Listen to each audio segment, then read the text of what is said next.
Hi, this is Dana Susan Beasley of angelarts.biz, and I help people become who God called them to be, and I do that through homeschooling curriculum, I do that through branding and graphic arts training and services, and I do that through inspirational products. And if you had seen my live video last week, you know that I am starting a new series on Facebook Lives, and that is all about encouragement on the journey of life. And the way that started was because of getting this camper that you see behind me, and which has been a really big dream of mine for years and years. And it got me thinking about how fun it is to explore and journey in the journey of life, and I had fun making a video series in the camper for a challenge that I ran, and I thought, well, I'll do this for a live Facebook Live series. And so every week, and I don't really have a time frame, but somewhere around the weekend I will do a Facebook Live all about the encouragement of the journey of life, and I will present some type of lesson or inspiration to help you through the next week. Okay, so today I was going to go over Isaiah 40:31. I read that this morning in my quiet time. What I love about Isaiah 40 is that it talks about God, how sovereign God is, and basically he's way above the world. He sees, we're like ants basically. And it reminds me of the time that I flew to Denmark, and I just remember looking down at the ground, or you could barely see anything. We were so high up, thinking that that's how God sees us. We're even tinier to him because he sees so much loftier than even an airplane would be. And so we think that in our perspective that something is so urgent or it's a crisis, and it may well be, but we tend to lose perspective. It reminds me of one of my favorite movies, and that is let's see, the one about Bethany Hamilton, and I've like totally forgotten the name of it because my brain is not working. But Carrie Underwood plays the part of the youth pastor in that, and she talks about how she shows a picture of a walnut, and you can see it real up close, but when you get back, you don't know what it is. It looks like a brain or whatever, but when you get back, you see that it's a walnut, and it's all about perspective. And that is to me what Isaiah 40 is saying, especially Isaiah 40:31. But those who wait on the Lord shall renew their strength. They shall mount up with wings like eagles. They shall run and not be weary. They shall walk and not faint. And that gives me a great deal of hope, because as I'm, now middle-aged, being 50, the weariness comes a lot faster and a lot more often than I would like. And that gives me hope that if I wait on the Lord, he will renew my strength. And there are things, some disappointments in my life that I keep coming back to him on. And I'll tell you 2 tools that really help me. And it's really simple. I have this one journal that I create a lot of my notes in, my weekly schedules, that kind of thing.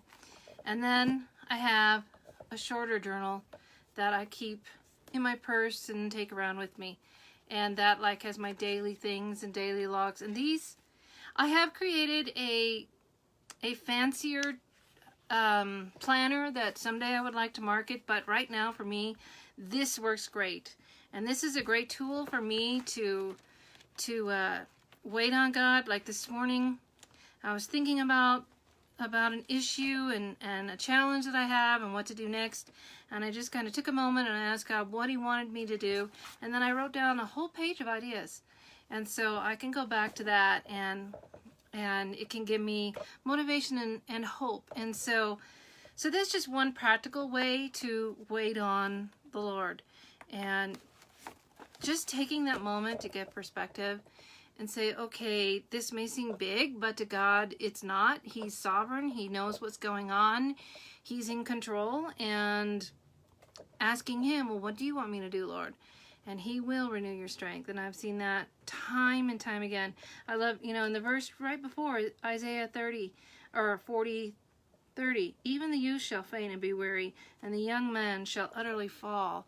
So even at my age, you know, God can give me strength and the vitality that I need to do what He's called me to do. So whatever situation you're in, whatever dire circumstance you find yourself in, whatever disappointment or discouragement or weariness or illness that you have, just take it to Him, go to Him, read Isaiah 40, amazing chapter of the Bible.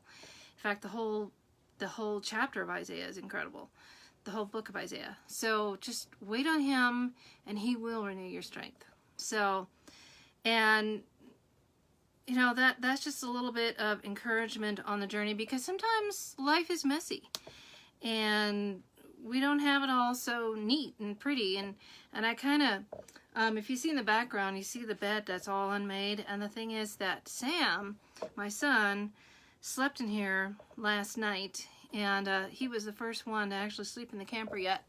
And so that was kind of fun. But I think it's kind of neat that he had this little adventure out here all by himself and he got to sleep in the camper. But the reason why he did that is because for some reason his own room, his own bed is causing him not to be able to sleep. And talk about weary. I mean, poor Sam, he's got sleep apnea and then he has insomnia, so he's been a zombie lately. And so he's been trying out different beds, kind of like Goldilocks and the Three Bears. So so last night he tried here, and I have a new mattress on order for him, and then he's having his tonsillectomy surgery on Friday the 24th. But you know, even Sam, who's 17, you know, he grows weary. Anybody's going to grow weary without any sleep. But the adventure that we have in life is not always messy, and it's it is sometimes, most often, messy. And not always neat and like in a straight arrow from here to here. It's usually like this with a lot of bumps and setbacks. But we can always go back to God and be honest with Him and tell Him where we're at, and He hears and He meets us there. So I hope that brings encouragement to you along whatever journey of life that God's brought you on. Okay, well, that's all for now. I'll see you sometime next week. I have actually booked a camping trip soon so that we could go on a camping trip before Sam's tonsillectomy, so I'll probably check in before we do that. So have a great week. Talk to you later. Bye. This is Dana Susan Beasley of angelarts.biz, and just forgot to mention, just please go and check out my website and see how I can help you continue on your journey, whether that be through homeschooling curriculum, inspirational products, or branding, graphic art services, publishing services, and training. So have a blessed day. Bye-bye.